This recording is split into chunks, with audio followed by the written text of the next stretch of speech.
Tšauka, tervitan sind Lavia kliiniku ukse tagant. Nagu ma ikka see kevad olen siia ukse taha sattunud.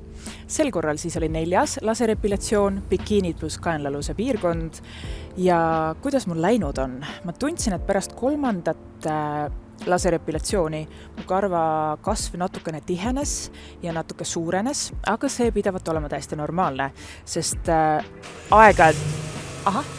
teeme tööd. Igastahes karvakasv natukene suurenes, aga see pidavat olema täiesti normaalne, sellepärast, et meie karvad on aeg-ajalt uinuvas faasis ja nüüd need uinuvad hakkasid uuesti kasvama, nii et kõik on täiesti tavapärane ja normaalne.